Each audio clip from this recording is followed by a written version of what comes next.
점심은 마음에 점을 찍듯 조금 먹는다는 뜻에서 유래되었다고 합니다.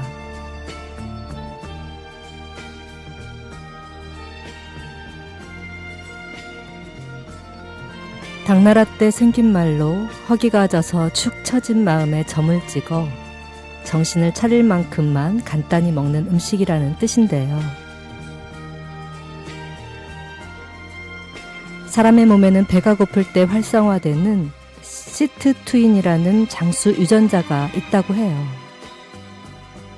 이것은 손상된 세포를 치유하고 노화의 속도를 늦추며 뇌와 피부, 혈관까지 젊어지게 만들며 각종 질병을 예방해 준다고 하죠.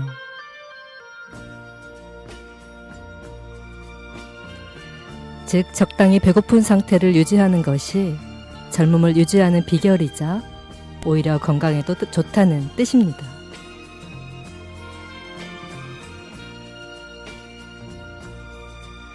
덤으로 모아둔 지방도 해산시킬 겸 건강을 위해 마음에 점 찍듯 먹는 습관을 길러야겠습니다. 아울러 진 씨는 편식하는 습관도 좀 고쳐야겠다는 생각이 드네요.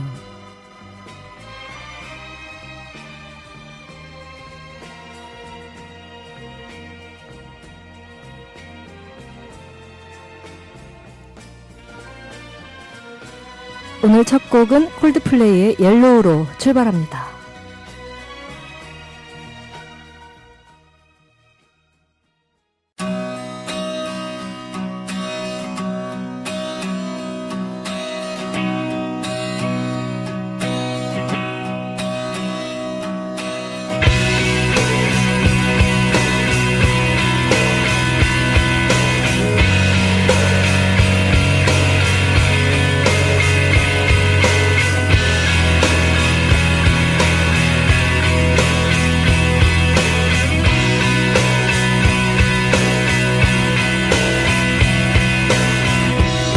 The stars, look how they shine for you,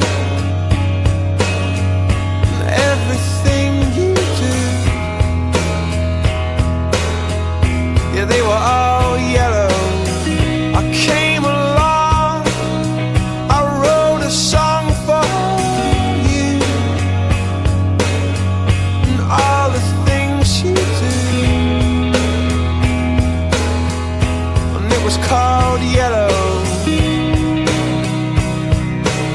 So then I took my turn. Oh, what a thing to have done. And it was all yellow.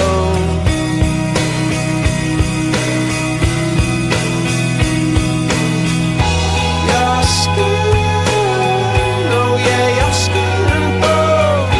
So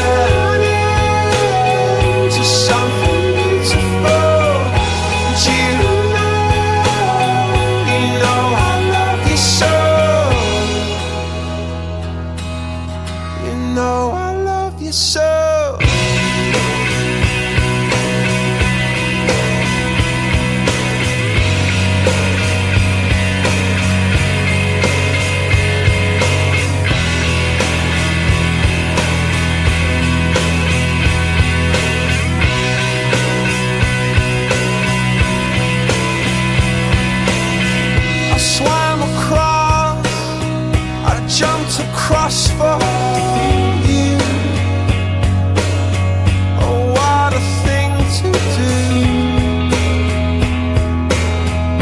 You were all yellow. I drew a line, I drew a line for you. Oh, what a thing to do. And it was all yellow.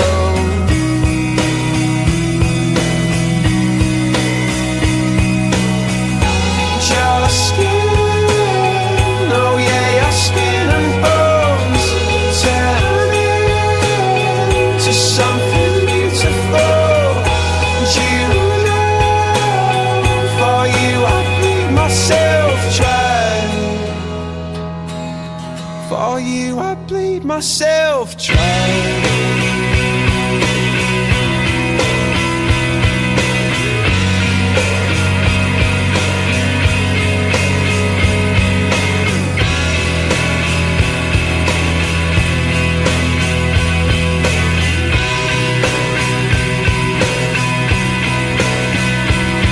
It's true. Look how they shine for you. Look how they shine for you. Look how they shine. Look how they shine for you. Look how they shine for you. Look how they shine. Look at the stars. Look how they shine for you. And all the things that you do.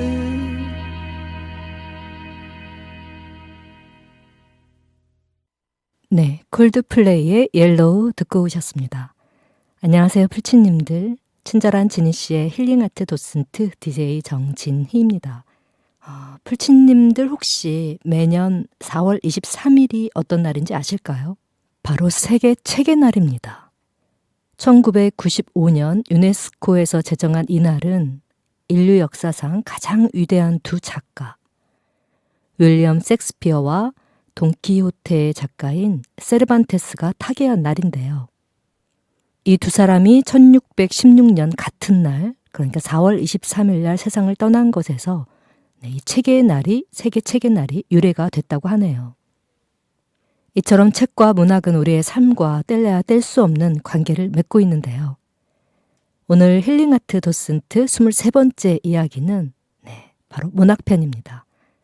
세계 책의 날의 주인공이자 엘리자베스 여왕이 영국하고도 바꾸지 않겠다던 바로 영국의 대문호 윌리엄 셰익스피어 편을 준비했고요. 이름만 들어도 떠오르는 이 셰익스피어의 주옥 같은 걸작들과 그의 삶 속으로 먼저 들어가 보겠습니다. 함께 떠날 준비 되셨나요?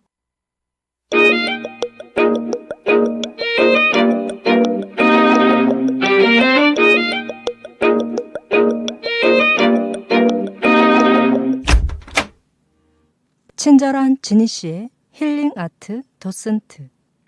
네, 여러분은 지금 전주 FM 93.5MHz에서 보내드리는 친절한 지니씨의 힐링 아트 도슨트와 함께하고 계십니다. 1부 순서 들어갈게요. 윌리엄 셰익스피어는 1564년 영국 워릭셔의 시장마을인 스트래퍼드 어폰 에이번에서 태어납니다. 이름이 좀 어렵죠? 스트래퍼드 어폰 에이번. 네.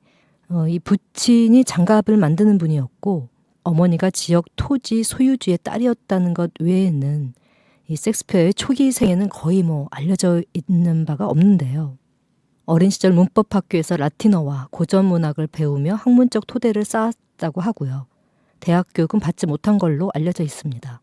그의 기록이 처음 등장하는 것은 18살이 되던 해인데 26살의 연상인 앤 해서웨이라는 8살 많은 연상녀와 1582년에 결혼해서 슬하에 3 자녀를 둔 것으로 알려져 있고요.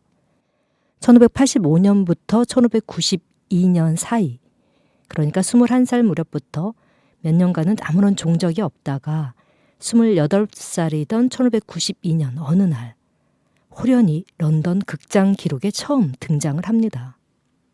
당시 귀족들의 후원을 받는 배우단체인 이 플레이어라는 그룹에 소속되어서 종종 자신이 쓴 작품에서 연기자로도 활동을 했더랬는데 아마도 글솜씨보다는 연기에는 좀 재능이 없었던지 비평가나 평론가들로부터 악평은 다 들었다고 합니다.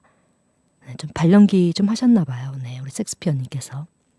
이후 1599년 런던 템스의 글로브 극장이라는 곳에서 이 극단 전속 극작가 겸 극장 공동 대표로 활동을 하면서 극장도 유명해지고 또 재정적으로도 크게 성공을 거두면서 이 시기에 그러니까 로미오와 줄리엣, 또 한여름밤의 꿈, 햄릿 같은 불멸의 걸작들을 집필하면서 명성을 쌓아 나가기 시작합니다. 섹스피어가 활동을 시작했던 16세기 후반의 잉글랜드는 한마디로 전환기였는데 어느 시대인들 전환기가 아닌 시대는 없겠지만 이 기간은 겉으로 드러나는 역사적 사건들에서뿐만 아니라 그 밑에 흐르는 이념의 어떤 작동에서도 새로운 시대적 패러다임이 형성되던 전환기였음은 분명한 듯 싶습니다. 봉건 체제에서 근대 국가 체제로의 전이, 또 엘리자베스 여왕의 통치와 유럽 열강으로의 편입, 상업주의의 부상, 다양한 문화 산업의 번성 등이 눈에 띄는 것이라면 그 저변에 젠더에 대한 인식의 변화와 인종 문제의 부상, 또 사회의 유동화에 따른 계층의 와해 조짐 등 이념적 변동 양상이 흐르고 있었기 때문인데요. 섹스피어가 위대한 작가라는 것은 이런 사회 변동 양상을 선구자적으로 재현하고 있다는 점에서 그렇습니다. 엘리자베스 여왕이 지배하던 잉글랜드의 16세기 후반은 문의 부흥기일 뿐 아니라 국가적 부흥기였으며 당시 사회의 재반 양상들이 요동치고 또 변화하는 전환기이자 변혁기이기도 했는데요. 이렇듯 성숙한 문학적 또는 문학적 분위기와 역동적인 사회가 던져주는 풍부한 소재들이 아마도 섹스피어의 작품 곳곳에 녹아들면서 그의 작품들이 단순한 문학 작품을 넘어 사회와 역사에 대한 통찰과 고찰을 담고 있지 않나 싶습니다. 그가 극장에서 두각을 나타낼 무렵에는 이 옥스퍼드나 케임브리지 출신의 극작가들이 많이 활동하였는데 이들 중 이 극작가 로버트 그린, 로버트 그린이라는 사람은 섹스피어를 향한 질투심에서 그의 학력이 낮은 사실을 빗대어 이렇게 말했다고 합니다. 라틴어는 조금밖에 모르고 그리스어는 더욱 모르는 촌놈이 극장가를 뒤흔든다라고 은근히 비꼬기도 했다는데요. 그러나 요즘 우리는 로버트 그린을 대학 출신 재간꾼 정도로 부르는 데 반해 섹스피어는 대가, 그야말로 문학의 대문호라고 부르며 그의 위대한 예술적 유산에 대한 경의를 표하고 있죠. 섹스피어가 위대한 작가로 추앙받게 된 데에는 운 좋게도 문학적 자양분을 풍부하게 제공하는 시대에 태어났다는 점도 한몫을 한다고 볼 수 있을 것 같지만 또한 37편, 37편의 작품 전부를 과연 대학 교육을 받지 못한 장갑 제조업자 아들인 섹스피어가 혼자 집필했을까 하는 의문이 끊임없이 제기되어 왔습니다. 어떤 학자는 철학자이며 정치가인 프랜시스 베이컨이 섹스피어의 작품의 실제 저자라고 추정하기도 하고 또는 옥스퍼드 백작의 실제 저자라고 추정하기도 했죠. 그러나 이러한 추측에는 아무런 근거가 없고요. 그가 작가로서 또 아카데미즘적인 어떤 교육을 받지는 못했지만 자연과 인간의 삶 속에서 얻은 영감과 철학적 성찰을 통해 세계적인 대문호로 성장해 인류 역사에 큰 족적을 남겼음은 그 누구도 부인하거나 반박할 수 없는 사실이죠. 그는 마지막 여생을 고향 스트래퍼트에서 조용히 보냈고요. 1616년 4월 23일 조용히 세상을 떠납니다. 섹스피어의 연극 36편이 담긴 유명한 퍼스트 폴리오 컬렉션은 1624년 그의 사후에 출판되었고 그의 아내인 앤은 그때까지 살아있다가 이 책이 출판되던 그 해에 사망했다고 합니다. 성경 다음으로 엄청난 이 인류 저작물이 된 섹스피어의 작품 권리를 상속받고 이어갈 직계 후손이 한 사람도 없었다고 하는데요. 놀랍죠. 섹스피어 그 손자 단계에서 모두 대가 끊겨서 자녀 없이 사망하는 바람에 그렇게 상속자가 하나도 없었다고 합니다. 세상에나. 그러거나 저러거나 이 섹스피어의 문학적 유산만은 영원히 남아 오늘날까지도 우리를 감동시키고 있습니다. 노래 한 곡 듣고 2부 순서 이어갈게요. 2003년 MTV VMA 퍼포먼스 무대 중에서 우리 마돈나와 브리트니 스피어스 그리고 크리스티나 아길레라, 미스 엘리엇 이렇게 어마무시한 4명의 아티스트가 한 무대에서 공연을 펼쳤던 Like a Virgin, 할리우드 믹스된 두 곡 듣고 오겠습니다.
to Hollywood, they wanna make it in the neighborhood. They like the smell of it in Hollywood. How could it hurt you when it looks so good?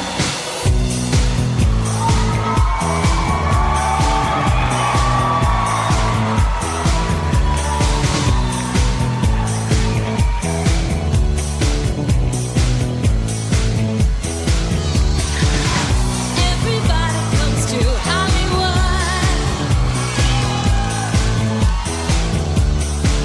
They wanna make it in the neighborhood. They like the smell of it in Hollywood. How could it hurt you when it looks so good?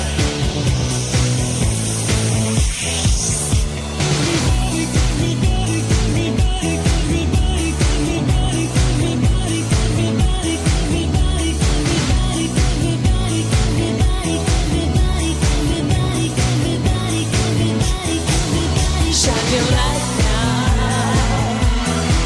This time it's got to be good. You'll get it right now, oh yeah. 'Cause you're in Hollywood, you're in Hollywood. Everybody comes to Hollywood. They wanna make it in the neighborhood. They like the smell of it in Hollywood. How could it hurt you when it looks so good? Yo, yo, yo, who that be?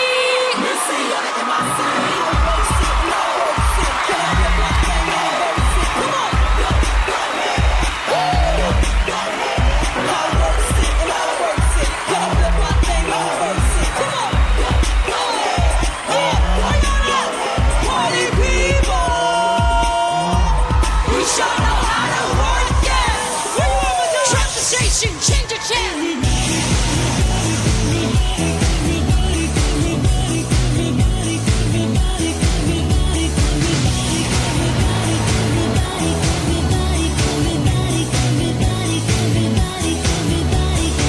Hollywood, Hollywood, how could it hurt you when it looks so good? Hollywood, Hollywood, could it hurt you when it looks so good? Hollywood, Hollywood, how could it hurt you when it looks so good? Hollywood, Hollywood, how could it hurt you when it looks so good? Music stations always play the same song. We're bored with the concept of right and wrong.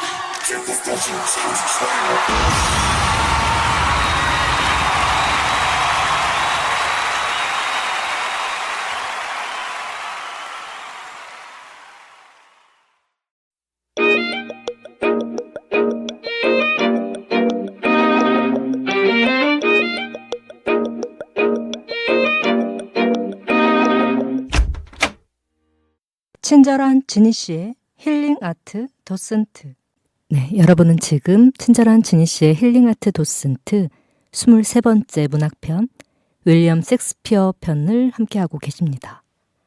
자, 2부에서는 인간의 본성을 꿰뚫는 통찰로 시대와 국가를 뛰어넘은 윌리엄 셰익스피어의 걸작 중 너무나도 유명한 4대 비극 그리고 5대 희극을 도슨트 해드릴 건데요. 이 4대의 비극에는 뭐 잘들 아시겠지만 햄릿, 오셀로, 맥베스, 리어왕 이렇게 4작품이 4대의 비극에 속하고요. 5대 희극이라면 한여름밤의 꿈, 시비야, 베니스의 상인, 말괄량의 길들이기, 뜻대로 하세요. 네, 이렇게 5작품이 5대 희극으로 분류가 돼 있습니다. 뭐 이게 꼭 희극, 비극을 분류한다는 것 자체가 너무 이분법적이라서 뭐 사실 지니 씨는 그렇게 좋아하지 않습니다만 일단 누군가가 일단은 분류를 해놨으니 그렇게 진행을 해보도록 할게요. 자, 먼저 4대 비극 중에서 햄릿입니다. 자신이 사랑하고 존경했던 아버지를 잃은 햄릿이 숙부와 결탁해 지아비를 죽인 어머니의 도덕적 타락과 배신, 그리고 용서받을 수 없는 숙부의 죄악과 그에 대한 증오, 공경에 처한 나라 사정, 또 연인 오피리어의 죽음 등으로 인해 극심한 고통과 절망감에 시달리다가 마침내 비극의 최후를 맞게 된다는 그야말로 비극적인 결말을 맞는 이야기입니다. 햄릿은 아버지가 의문의 죽음을 맞고 또 어머니가 곧바로 재혼한 상황에서 이 복수를 하는 것이 옳은 것인지 아니면 이대로 순응하는 게 좋은지 실존적인 그 고민을 하는데요. 복수를 갈망하면서도 자신을 끊임없이 성찰하고 자신의 행동에 의문을 제기하는 인물로 인간의 복잡한 심리 구조를 완벽히 표현하고 있고요. 또한 햄릿은 언어의 그 미학과 상징으로도 또 가득하죠. 섹스피어는 대사를 통해 인간 존재의 본질을 탐구하며 삶과 죽음, 진실과 거짓이라는 이 보편적인 주제를 작품에 담아내었는데 특히 너무나도 유명한 대사 있죠. 사느냐 죽느냐 이것이 문제로다. 네. 이 대사는 그 햄릿 증후군, 이른바 햄릿 증후군이라는 단어를 탄생시킬 정도로 오늘날까지 수많은 예술가와 일반인 또 철학자들에게 영감을 주고 있고요. 문학사적으로 볼 때 이 엘리자베스 시대의 극작의 정점이자 인간의 내면과 사회적 맥락을 심도 깊게 탐구하며 문학의 지평을 넓혔다는 평가를 받고 있는 수작 중의 수작입니다. 한편에서는 이 햄릿의 이 대사가 그 우유부단함을 나타내는 표상이라고 하지만 사실 맞는 말이긴 하죠. 결정장이잖아요. 요즘 말로 하면. 진 씨는 절대 그렇게까지 비약하고 싶진 않습니다. 햄릿이 했던 고민을 철학적으로 생각하지 않고 지극히 단순히 생각했을 때는 우유부단의 표상이라고 할 수 있겠지만 극 중에서 햄릿은 결단력이 없었던 게 아니라 자신의 행동이 가져올 어떤 파급적인 효과 때문에 이제 고민을 한 것이죠, 사실은. 현대사회처럼 그러한 그 선택이 자신에게 이득이 되느냐, 손해가 되느냐의 관점으로 본 것이 아니라 자신의 선택이 사회 정의를 무너뜨리는지 아닌지의 어떤 사회 정의적 관점에서 바라본 것 같고요. 내가 복수하는 것이 이 도덕적 관점으로 옳은 것인가, 또 내가 복수를 하지 않는다고 하면 이러한 비도덕적 사고를 방관하고 있는 것이 사회 전체적으로 잘못된 것이 아닌가 하는 내적 갈등의 표출이 아닌가 싶습니다. 햄릿이었고요.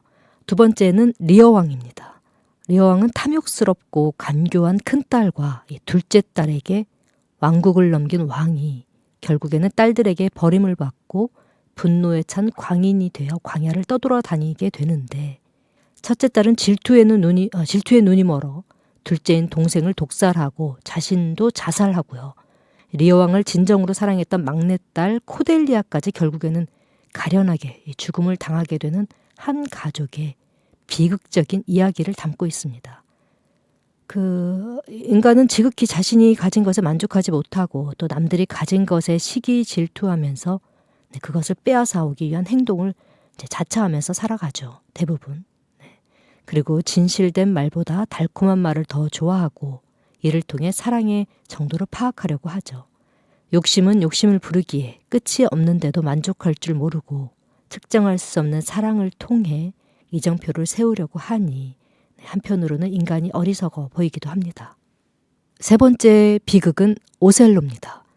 부하 이아고의 질투와 음모로 인해 간계에 빠진 모어인 장군 오셀로가 정숙하고 착한 아내인 데스데모나의 정절을 의심하고 질투하다가 급기야는 아내를 죽이고 또 자신도 자살한다는 말 그대로 비극적인 이야기입니다.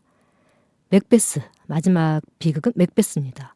스코틀랜드 장군인 맥베스가 이 세 마녀의 애언에 따라 왕이 되겠다는 야망에 사로잡혀서 왕을 암살하고 권력을 잡지만 끝없는 죄책감과 강기에 시달리게 되고 결국 반란군에 의해 맥베스와 그의 아내는 모두 파멸로 치닫게 되는데 왕자에 오르기 위해 아내와 함께 왕을 죽인 대가로 비참하고 가련한 최후를 맞게 된다는 그야말로 권선징악의 뻔한 결말입니다. 이런 이야기를 갖고 있는 맥베스였고요. 다음은 5대 희극. 5대 희극으로 들어가겠습니다.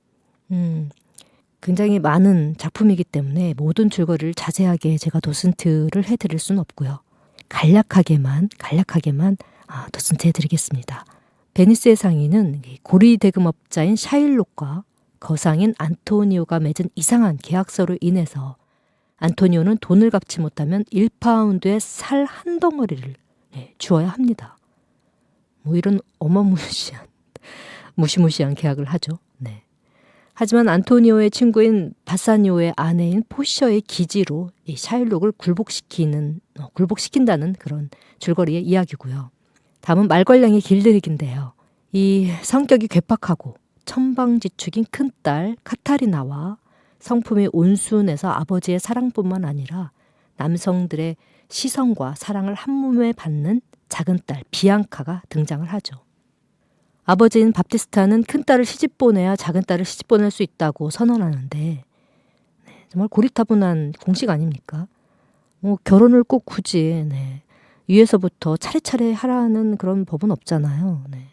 옛날에는 그런 생각을 고집해 왔죠. 큰애가 가야 그 다음 이렇게 차례차례 가는 거. 이걸 어기면은 마치 무슨 큰 규율이라도 어기는 것 같은 뭐 그런 생각을 하던 그 옛날 시절이 있었습니다. 요즘은 그게 많이 바뀌었지만요. 그 아버지인 밥티스타는 큰딸을 시집보내야 이제 작은 딸을 시집보낼 수 있다고 선언을 했는데 페트루치오라는 베로나의 신사가 카타리나의 성격을 고쳐놓음으로써 좀 개팍했죠. 이 카타리나가 천방지축에다가 고쳐놓음으로써 행복한 결말을 맺는다는 그런 이야기의 줄거리를 가지고 있는 말괄량의 길들이기였고요. 한여름밤의 꿈은 한 요정의 묘약으로 벌어지는 사건 사고, 그러니까 사랑의 변덕스러움과 진실한 사랑의 승리를 그린 작품입니다. 마지막으로 뜻대로, 마지막이 아니죠. 뜻대로 하세요라는 작품은 권력과 영토를 놓고 혈육 간의 분쟁을 벌이는 작품으로 티 로지의 소설인 노잘린드를 취재해서 만든 작품이라고 하네요. 마지막 희극입니다. 마지막 희극은 시비야라는 작품인데 이탈리아의 설화를 토대로 만들어진 것으로 이 시비야는 크리스마스로부터 12일째 해당하는 1월 6일을 의미한다고 하는데요. 이 작품은 세바스찬과 바이올라라는 일란성 쌍둥이 남매가 등장을 하고요.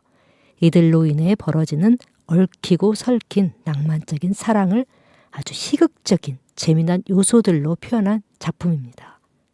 이렇게 섹스피어의 4대 비극 그리고 5대 희극 작품의 줄거리를 얼추 살펴봤고요. 추가적으로 또 섹스피어 하면 빼놓을 수 없는 아주 수작이 또 있죠. 바로 로미오와 줄리엣인데요. 이 로미오와 줄리엣이 왜 4대 비극에 포함되지 않느냐라고 의아해하는 독자들도 있더라고요.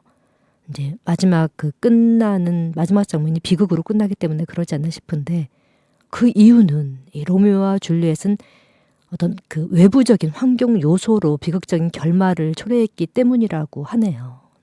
위에 있는 4대 비극은 개인의 어떤 내면 또 인간의 본성적인 측면으로 인해 비롯된 비극이라고 한다면 로미오와 줄리엣이 그 비극에 포함되지 않은 것에는 좀 전에 말씀드린 것처럼 그 외부적인 환경 요소가 개입을 했기 때문에 비극으로 포함시키기에는 다소 무리가 있다고 판단한 게 아닌가 싶고요. 물론 지니 씨 입장에서는 이런 작품들을 4대 비극, 5대 희극 이런 식으로 양분화해서 이분법적으로 나누는 것 자체가 상당히 회의적입니다. 주인공이 행복한 결말을 얻느냐 아니냐에 따라서 이제 구분짓기 때문인데요. 하지만 작품에 대해 이렇듯 이분법적으로 구분한 것은 섹스피어 본인이 한 것이 아니고 후대의 사람들이 작품의 특성상 구분지어 놓은 것이라서 섹스피어의 작품을 바라볼 때 누군가가 정해놓은 틀에서 바라볼 것이 아니라 독자 자신의 관점에서 바라봤으면 하는 그런 개인적인 바람이 있습니다. 찰리 채플린도 그런 말을 했잖아요. 인생은 가까이에서 보면 비극이지만 멀리서 보면 희극이다. 정말 지금 이 상황에 너무나 잘 어울리는 명언이 아닌가 싶네요. 노래 2곡 듣고 3부 순서 이어갈게요. 뉴진스의 How Sweet, 제이슨 무라즈의 I'm Yours 2곡 듣고 오겠습니다.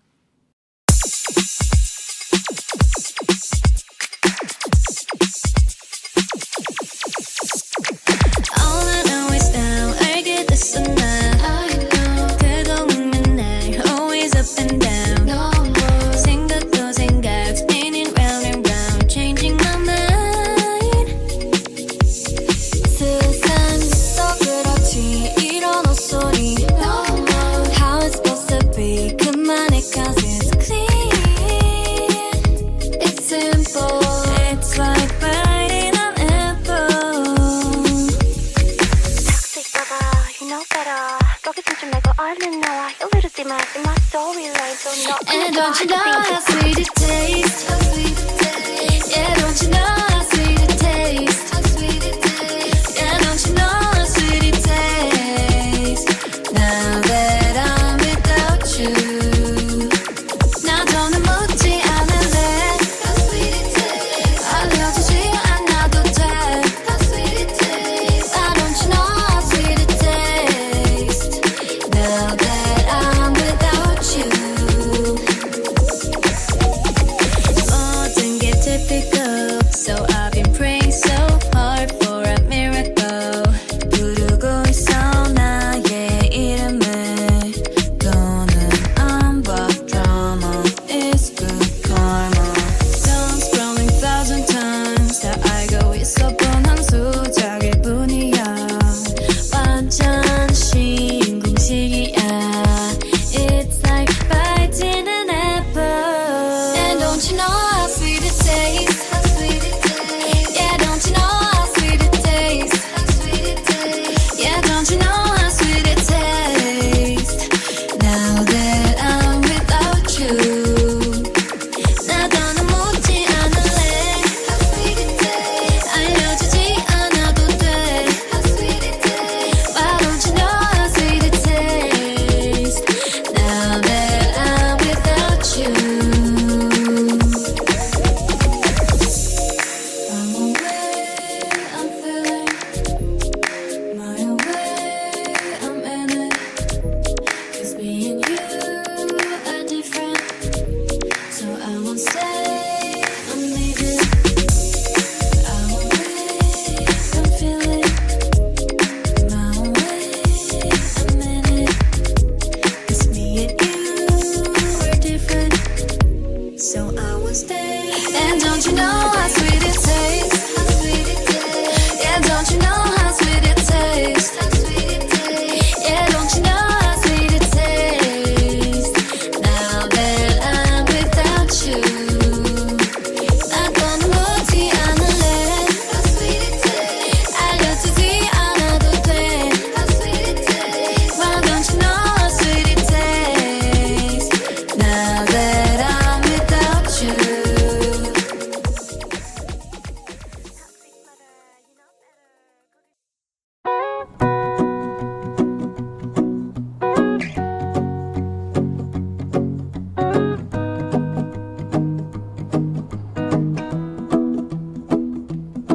Well, you done me and you bet I felt it. I tried to beat you, but you're so hot that I melted. I fell right through the cracks. Now I'm trying to get back. Before the cool done run out, I'll be giving it my bestest. And nothing's gonna stop me but divine intervention. I reckon it's again my turn to win some or learn some. But I won't hesitate no more, no more. It cannot wait. I'm yours.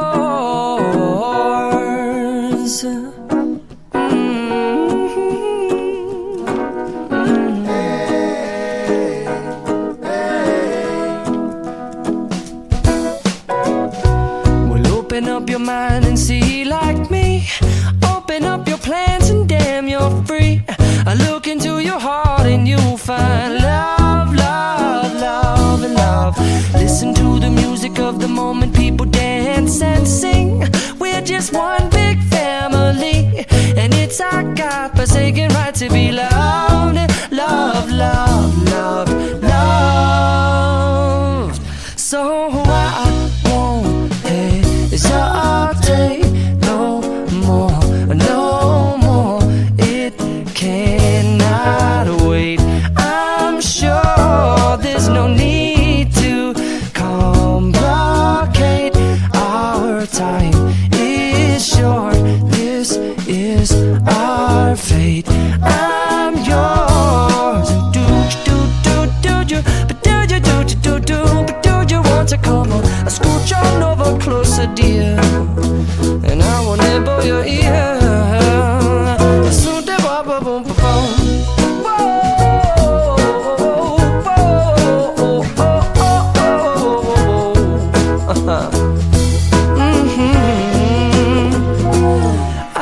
spending way too long checking my tongue in the mirror and bending over backwards just to try to see it clearer. But my breath fogged up the glass, and so I drew a new face and I laughed. I guess what I'll be saying is there ain't no better reason to rid yourself of vanities and just go with the seasons. It's what we aim to do. Our name is our virtue, but I won't hesitate no more, no more. It cannot wait. I'm yours.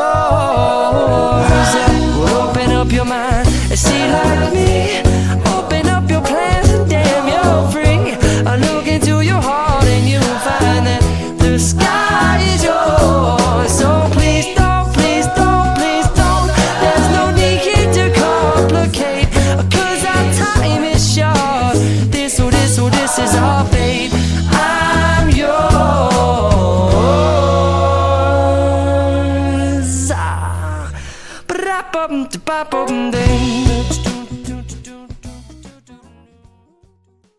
네, 뉴진스의 How Sweet, 제이스 무라즈의 I'm Yours 두 곡 듣고 왔습니다. 3부 순서 이어갈게요. 여러분은 지금 친절한 지니 씨의 힐링아트 도슨트 23번째 문학편 윌리엄 섹스피어와 함께하고 계십니다. 섹스피어가 활동하던 16세기에서 17세기, 그러니까 이 엘리자베스 시대는 잉글랜드 역사의 황금기로 통하던 시대인데요. 역사상 최고의 그 경제적 호황을 누리고 발전을 이룩했고요. 잉글랜드가 유럽의 패권을 손에 쥐고 강대국으로 거침없이 성장하기 시작할 때였습니다. 나라의 경제가 번창하고 대중들이 삶이 윤택해지면 예술이나 문화에 대한 투자와 관심도 자연스럽게 늘어나는 건 인지상정이죠.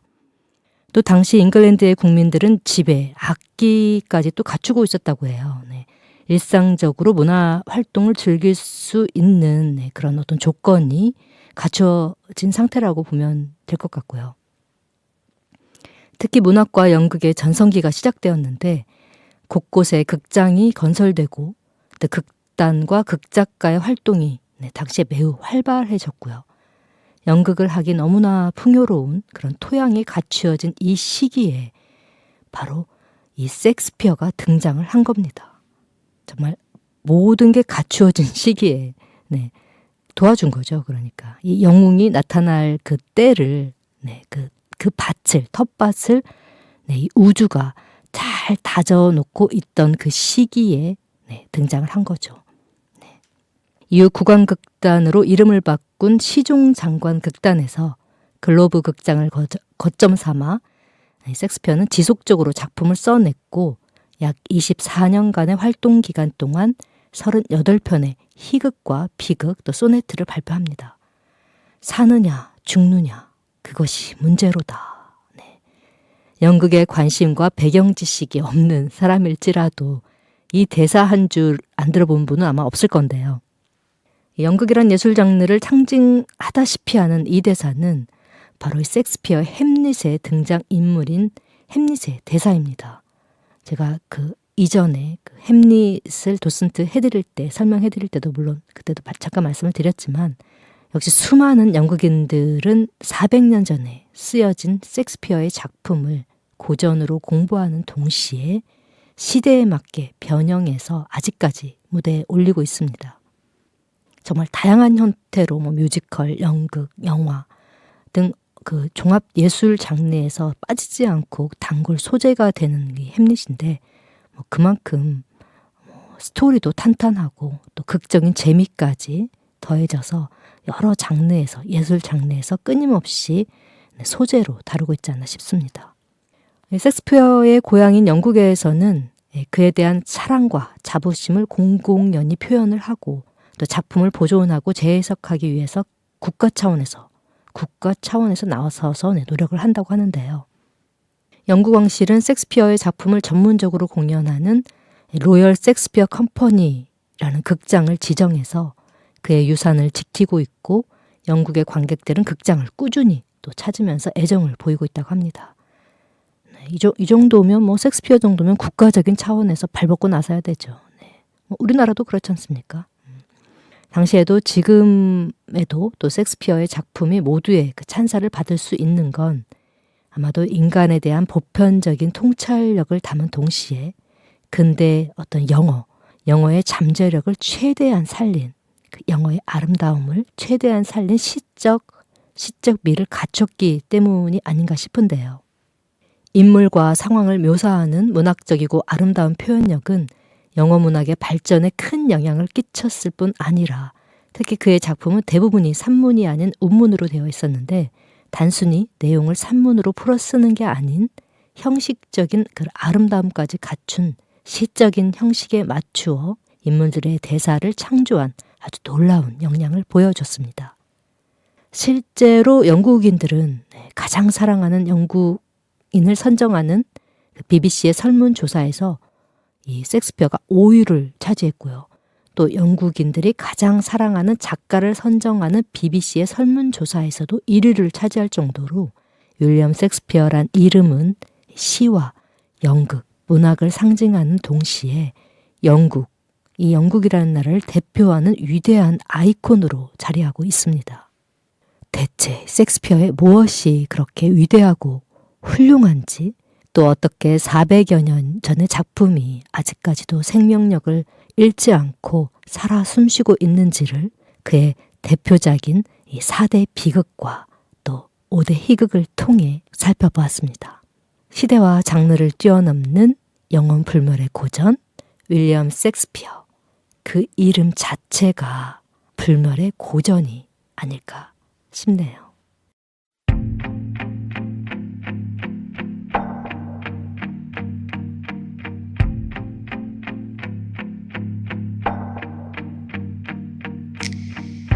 지금 이 말이 우리가 다시 시작하자는 건 아냐.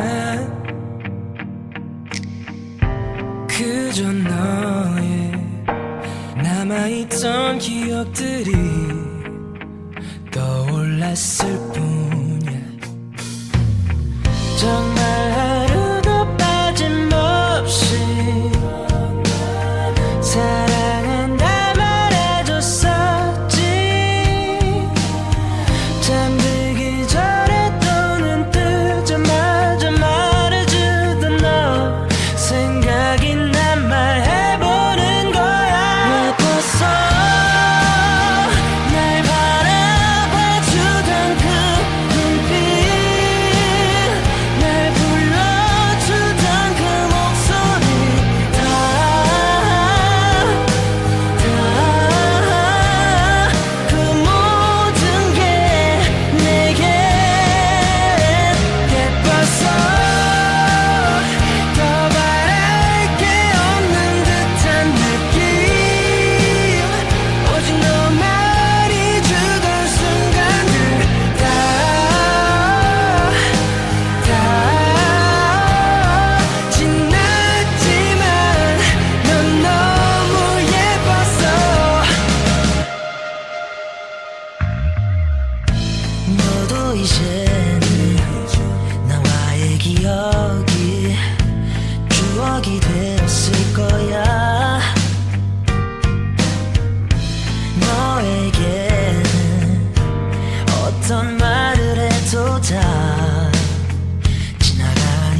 하지만 baby I know it's already over.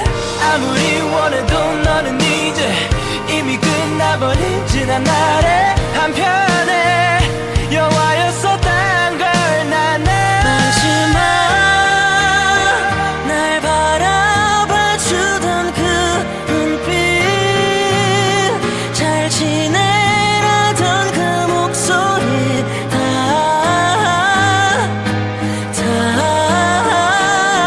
그마저도 내겐 예뻤어. 내게 보여준 눈물까지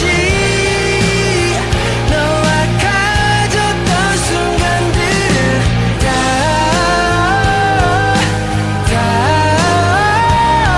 지났지만 넌 너무 예뻤어.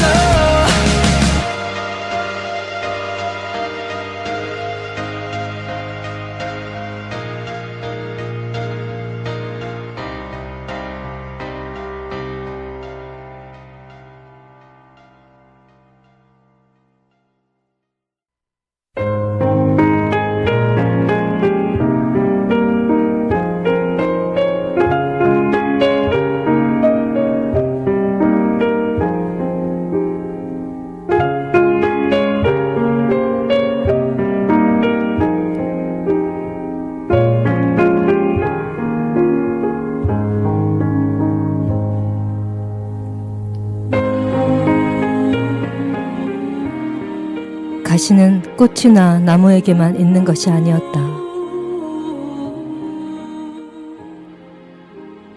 세상에 또는 스스로에게 수없이 찔리면서 사람은 누구나 제 속에 자라나는 가시를 발견하게 된다.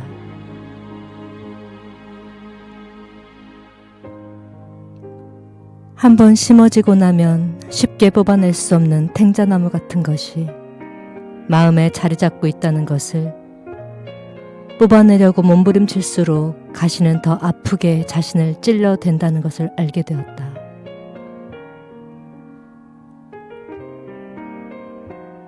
그 후로 내내 크고 작은 가시들이 나를 키웠다.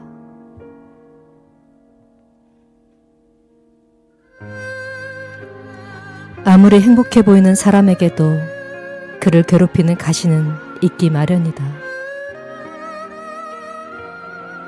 어떤 사람에게는 용모나 육체적인 장애가 가시가 되기도 하고 어떤 사람에게는 가난한 환경이 가시가 되기도 한다. 나약하고 내성적인 성격이 가시가 되기도 하고 원하는 재능이 없다는 것이 가시가 되기도 한다. 그리고 그 가시 때문에 오래도록 괴로워하고 삶을 혐오하게 되기도 한다. 로트렉이라는 화가는 부유한 귀족의 아들이었지만 사고로 인해 두 다리를 차례로 다쳤다. 그로 인해 다른 사람보다 다리가 자유롭지 못했고 다리 한쪽이 좀 짧았다고 한다. 다리 때문에 비건한 그는 방탕한 생활 끝에 결국 사창가에서 불우한 생을 마감했다. 그러나 그런 절망 속에서 그렸던 그림들은 아직까지 남아서 전해진다. 내 다리 한쪽이 짧지 않았더라면 나는 그림을 그리지 않았을 것이다 라고 그는 말한 적이 있다.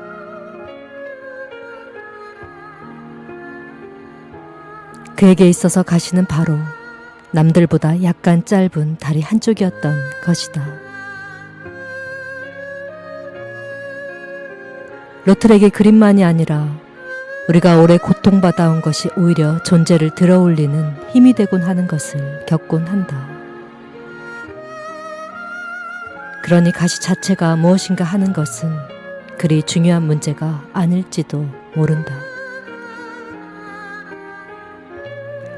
어차피 뺄 수 없는 삶의 가시라면 그것을 어떻게 받아들이고 다스려 나가느냐가 더 중요하지 않을까 싶다.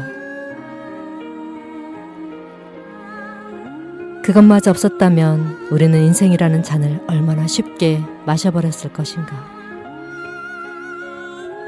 인생의 소중함과 고통의 깊이를 채 알기도 전에 얼마나 웃자라 버렸을 것인가.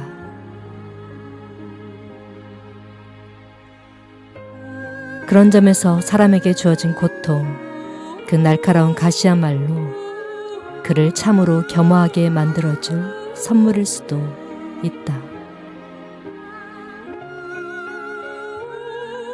그리고 뽑혀지기를 간절히 바라는 가시야말로 우리가 더 깊이 끌어안고 살아야 할 존재인지도 모른다.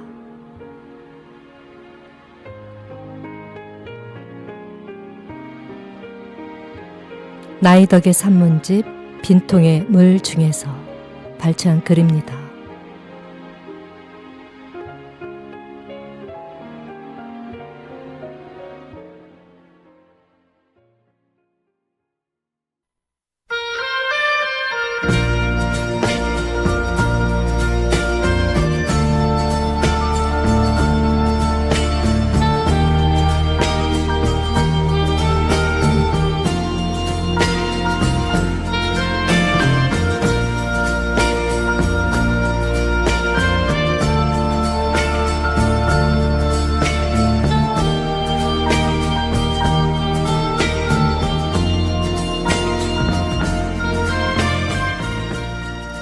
오늘 힐링하트 도슨트에서는 윌리엄 섹스피어와 그의 불멸의 걸작들에 대해 이야기 나눠봤습니다.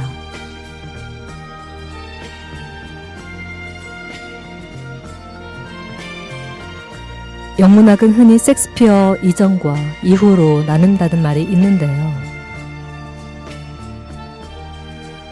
비슷한 시기 간행된 킹 제임스 성경과 함께 섹스피어 문학은 영문학사의 양대 산맥이지만 종교적이 아닌 일반 문학사를 통틀어 양대 산맥 중 더 높은 봉우리, 최고봉이랑 해도 과언이 아닙니다.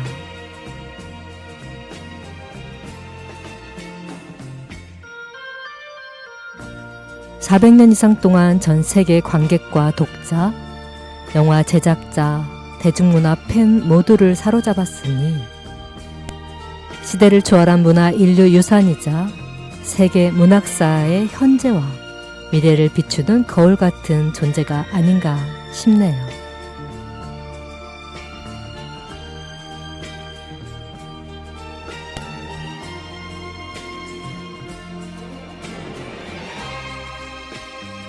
오늘 힐링아트 도슨트 우리 풀치님들에게 역시나 영감과 위로가 되었길, 또 즐거우셨길 바라고요.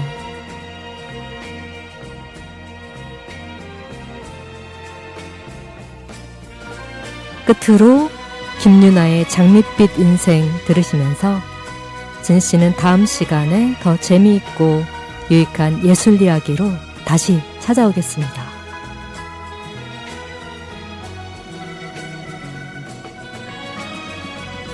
감사합니다. 덕분입니다.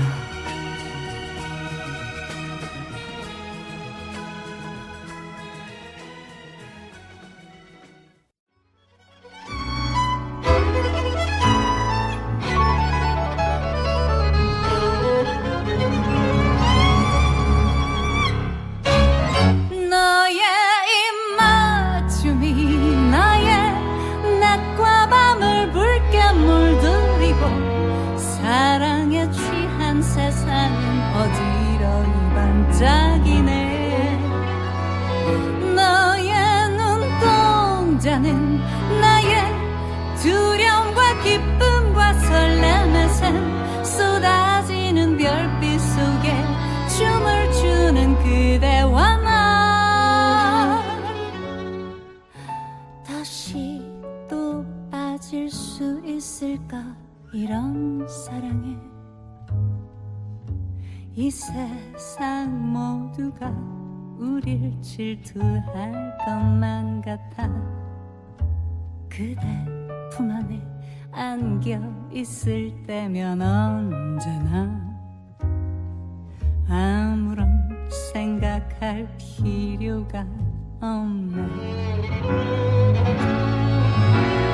장밋빛 인생 그대와 밟는 모든 스텝이 아름다운 선을 그리며 돌고 돌고 La vie rose, envoie-moi, je t'aime, envoie-moi, serre-moi fort. 사랑해줘, 숨이 멎을 때까지. 너의 입맞춤이 나의 낮과 밤을 붉게 물들이고 사랑에 취한 세상은 어지러이 반짝이네.